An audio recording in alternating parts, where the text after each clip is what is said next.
Hello, I'm Kelly O'Connell, author and attorney with Knockout Podcasts.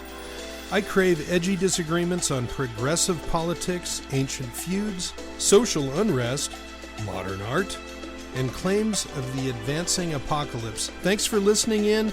Leave a note, and for heaven's sakes, add this channel. Hey there. Author and attorney Kelly O'Connell here, and I have a question for you.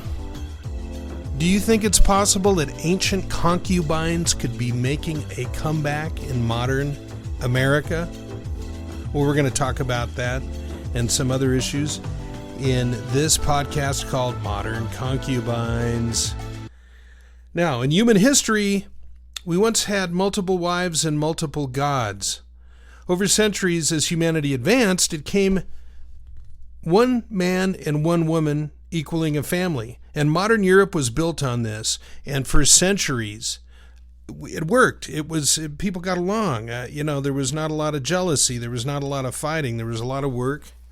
And people and families were born and died, and it worked out. But guess what? Marriage is antiquated now. And premarital sex and cohabitation and divorce and feminism have brought back a new age of concubines. Now, is that good or bad? I wrote an article on this, and the article was Canada Free Press, and the name of it, Does Destruction of Marriage Lead to Eventual Collapse of the West? And so I thought it might be a good topic for I knew it would be a good topic for the radio as well. So let's go over a few things, but what is a definition of concubine? And so in the ancient world, the ancient Jews said that a concubine was a woman who dedicated herself to one man, with whom she lay down with or cohabitated with without marriage. And so what was the result of that? Well, the result was that certain men, higher upper class men, were having the availability of more than one woman. If you read the history of the Bible, you'll realize that there was a lot of conflict between wives. If a man had more than one wife, then there was a conflict between the wives and also between the kids. So that's one problem. But the main problem, if you think about it, is there is no stability. There's no protection for a concubine. Now, there is a reason that the modern concubinage is developing, and I'm sure that you know what it is in general. It's a few different things. Number one, there's been a sex revolution, and so people don't really believe that you need marriage anymore for a place to have sex. You can get married and have sex. You can have it outside of marriage. There used to be even a little support for adultery. And now there's people out there with open marriages and that are into, there's thruples. There's people that live together, married together as three. I saw a recent article on 3 men that did this. There was about 10 years ago a throuple of 3 women, and of course these people they either adopt kids or they get a man to inseminate them. But the upshot is that you could have 2 women and a man, and you wouldn't need anybody else to come in and do the dirty work, as they say. But what does it mean that we have a society in which marriage is so unimportant anymore that a man and a woman can live together and nobody looks down on it, nobody is shocked, it doesn't get in the way for work or school or anything else? What does it say about us as Americans that we've become so sophisticated, so cynical, so jaded that we now don't worry about this, but 50 years ago it would have ruined your reputation in any town that you lived in, and would get you fired from jobs and et cetera, kicked out of housing if people had found out about that type of thing. So the real issue, I think, here is that in these situations, you've got two or three main things. Number one, it's an unstable relationship when a man and a woman live together. It's unstable as opposed to being married. The average marriage, even when it ends in divorce, goes on for a couple of decades. You know what the average time that two people cohabit is? You're not going to believe this. 18 months. Or wait, 15 months. That's right. I got it out of an article just the other day, but 15 months. So what does that say about their ability to do the things that a family does? What does a family do when a family gets together, a man and a woman? They want to have kids. They want to have a house, right? They want to have a place that they own. They want to build up wealth. These days, cars and all these other things that are put together, and have some land.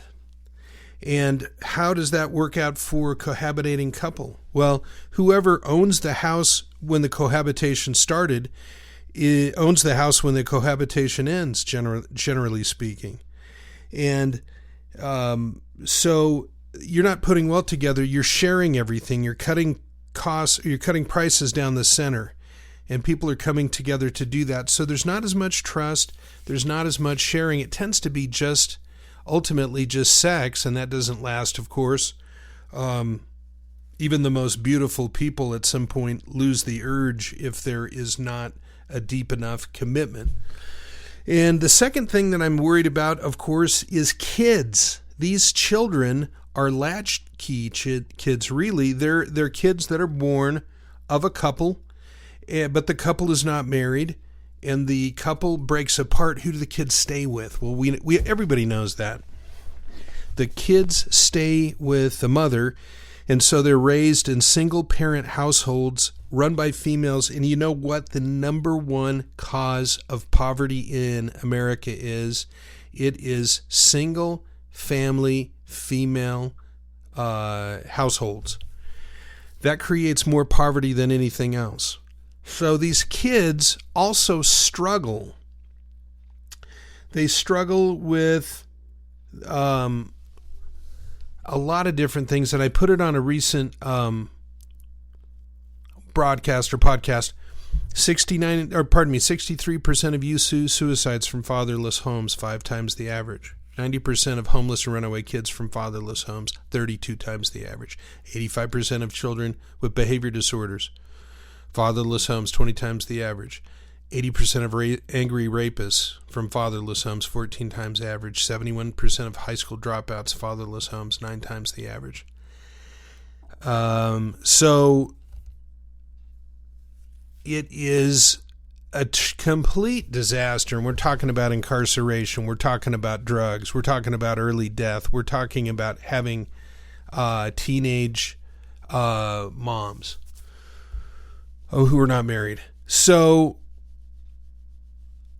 it is just a gigantic problem. But what do these women think? So, and this is where it might really piss you off, but I'm going to say it because I think it's obviously the truth, is at the root of a lot of this is a rejection of the patriarchy. What does that mean, Kelly? Well, that means that they've looked at the system, how things were done, say 50 years ago, 75 years ago, and it was 2 people living together and married and having kids, and the father would tend to work and the mother would tend to stay home and take care of the kids. These feminists are absolutely outraged by this.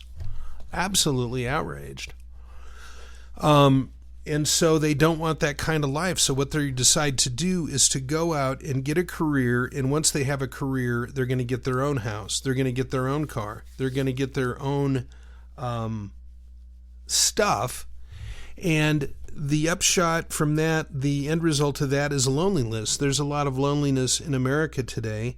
And I think it's really, I think it's a crime. It's a shame because these kids are growing up and they don't have the feeling of being loved by their parents, because a lot of them are not even going to know their parents. Did you know that there was some statistics that came out that said the average amount that a father pays for a child he's not living with per year is about $2,000. Think about that. Now, I know there's a lot of men out there with many kids, with many different women, and some just have women with one or two or three women. But if you think about that, if a father lives with a child, he's thinking about the child. He wants to support the child. When he's not living with the child, it becomes an anchor around his neck. And so I've got some cohabitation numbers here for you, and this is from IFS Studies. You can look it up. Cohabitation is pervasive. I will put a link in there for you. And it's from 2018, so it's about 3 years old.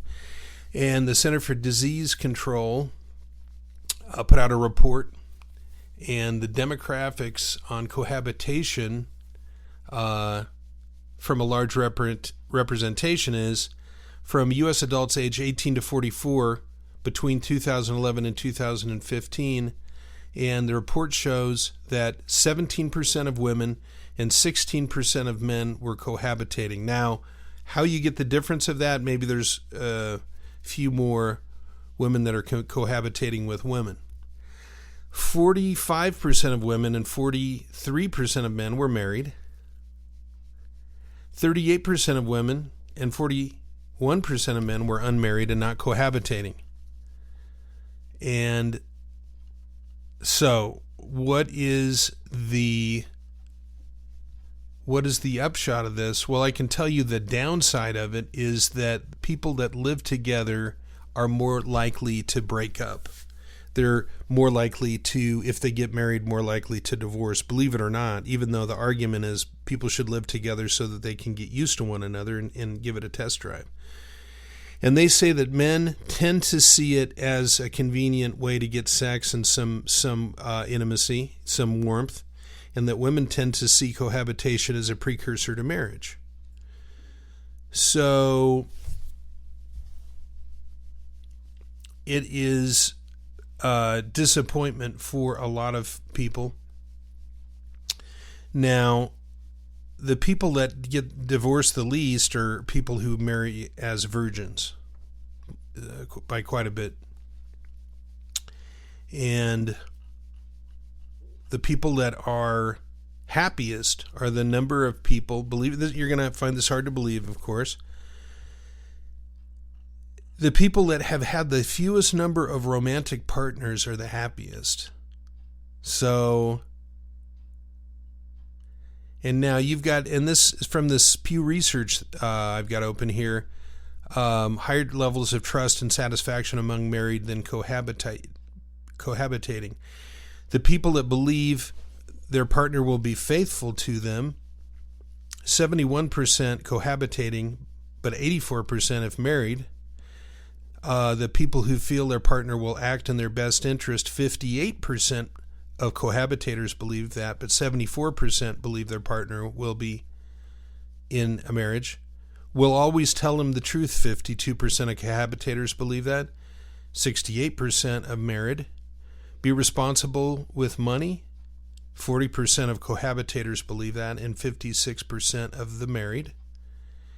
And so less satisfied with the partner's parenting approach, less satisfied with how chores are divided, less satisfied, and this is all by pretty much 10 points on each one, less happy with how work and personal life go together if you're cohabitating as opposed to marriage. Communication is seen to be less effective if you're just cohabitating. The only thing that's closer is 34% are happy with their sex life in cohabitation and 36% if they're married. Now, reasons for being cohabitators. Companionship is 66%. Love is 73%. Wanted to make a formal commitment, but of course that didn't happen with the cohabitators. Wanted to have children, 14% of the cohabitators wanted that. 31% are married. And by the way, 73% of cohabitators felt love was the reason they went together, but the married said 90%. Financially, it made sense to be together, to live together, to 38%. Convenience, 37%. They wanted to test the relationship, 23%. And the partner was pregnant, and 11%, so they decided to live together. So, what do you think about that? And so, do you see the people that are having sex outside of marriage as doing wrong? Do you see cohabitators as doing wrong? I mean, it doesn't mean anything to live with somebody anymore. Even though according to the Bible, the Old Testament doesn't have a favorable impression of cohabitation, maybe. So it's less enjoyable, and it is less. It's apparently less fun than being married. About 2/3 of people believe in allowing unmarried couples to have the same legal rights as married couples. The problem with that, though, is that you're changing the law. And how do you define marriage? Somebody goes and they have a formal ceremony and then they get a license. What does cohabitation mean? Because some people who live together both continue to have their own place, and they occasionally stay over at each other's places. So at what point are you going to decide we're now officially cohabitating, So I think that it is something that people are not enjoying as much as they could. And it's, so anyway, I just wanted to bring this out and say, you're a concubine. Would you go up to somebody and say you're a concubine? Would you accuse somebody of being a concubine? And I want to go through a few more things here that the past is trashed, but are we happier now? And the answer appears to be not as much as we used to be. And so we've got a lot of problems in America, and one of the problems is financial. We're spending ourselves blind. And if you're living with somebody, then you are going to have probably some financial problems because you can't build wealth together. And you take out what you brought into the marriage, but probably not even as much. And so the ultimate question is whether Freud was right when he said that there was something called sublimation. Now, sublimation is a taking of important drives like sex. You take this powerful sex instinct that now is everywhere. It's in porn. It is in popular society. It's talked about. It is in cohabitation, and from divorce to remarriage, it's being misused, people would argue.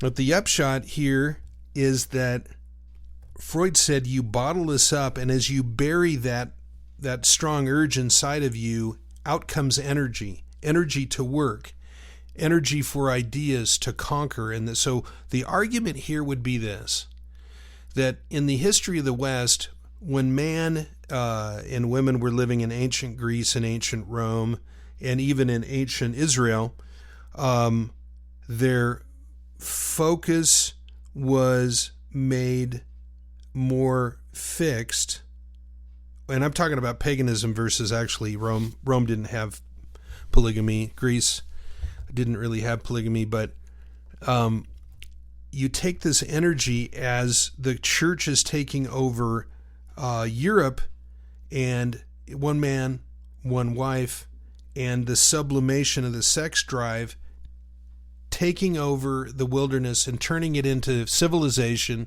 and building these incredible states and governments and political systems and all of that, you could say, is a result of channeling this enormous sexual energy that especially men have, and pouring it into conquering the world. And that we have lost that in America. We're completely distracted. The pornography is everywhere, and people do no longer challenge having marriage or divorce. It doesn't matter anymore.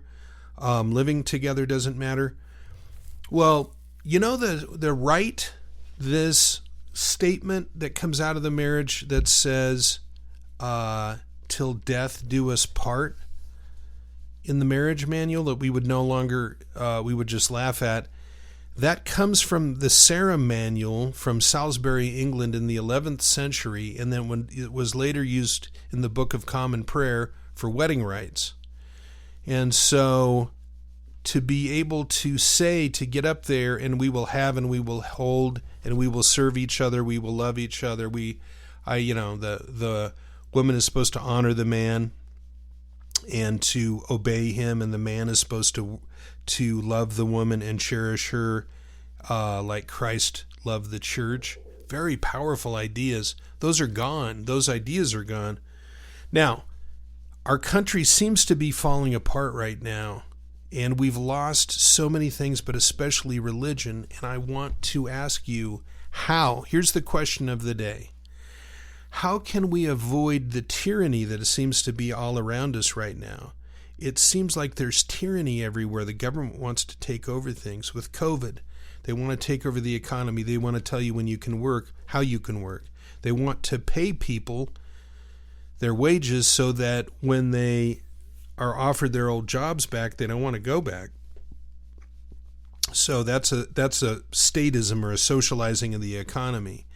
And when you break up the family, it makes people much less able to have independence from the government. The family is broken up, and so the kids, the mother, and a lot of times the fathers are all on welfare, and they're, instead of depending on their personal choices panning out for them, they're depending on the government to take care of them. So the government has essentially become a spouse to them. And so there's no longer, this quorum, this meeting of the family and the training of the parents to the children, and the idea of wisdom seems to be gone. And, men used to train their sons, talk to their sons about avoiding a hussy, a salacious tart, and the mothers would talk to the women and to the girls and say, you should save yourself till marriage. It'll work out a lot better. You won't have to worry about getting married. All of that's gone.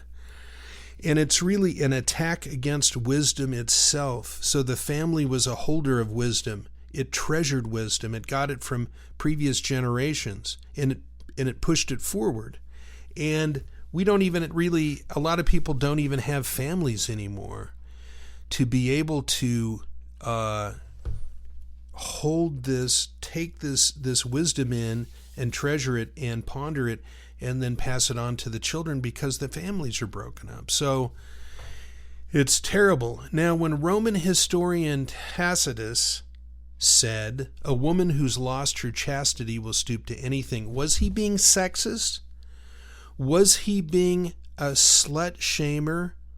Or was he telling the truth? Is it true that a woman who's become promiscuous loses her virtue? Her character degrades. Is that true? If it is true, then it's something good for men to know, for boys to know. And it could explain why in Proverbs Solomon spent, I think it was 6 chapters talking about the dangers of the immoral woman. And Solomon, who had 1,000 wives, and many of them undoubtedly, he is entering into these marriages from all these petty kingdoms around him. But at some point, the gods of these women influenced him, and he lost faith. He took his eye off the ball with Yahweh. But he would know better than probably anybody the problems of an immoral woman and what incredible danger there is for young men to get involved with that type of a person, and also on the opposite side, how dangerous it is for a virtuous young woman to get together with a dissolute or a dissipated man, and all your dreams, everything that you hope for in the future, is going down the toilet. So it's something that is worth thinking about and worth fighting for. And so I would suggest that you go look this up on the internet, some of the fatherless statistics, look up modern concubines, and ask yourself, is there any way we can get back to who we used to be? Because it appears that not only were we happier, but we're a lot more effective and better people. We honored our commitments. We didn't have kids out of wedlock and then abandon them. We didn't have multiple affairs and get married and divorced repeatedly. All of that saps the vitality out of the life. I know there's a lot of people out there who dislike moralism, and I myself don't like it, because I think it misses something very obvious, which is, if you're a moralist, there's something greater out there, and the thing that's greater than moralism is God. And the Bible teaches that the law is given to us to teach us that we fall short and we need him outside of the law, but he also gives us 10 commandments and all these different things to follow. But I think it's time to end modern concubinage and get these girls back on the reservation, and so they can have happier lives and we can have a productive and successful country. Well, thank you for listening in, Kelly O'Connell, and it is Knockout Podcast. I hope you have a great day. Ciao.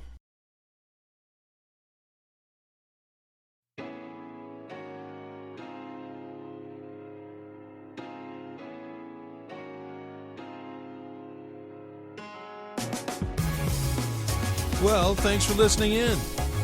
Tune in tomorrow for a new podcast on a sizzling topic, or download one of my classics. Be blessed, and catch you soon, Kelly and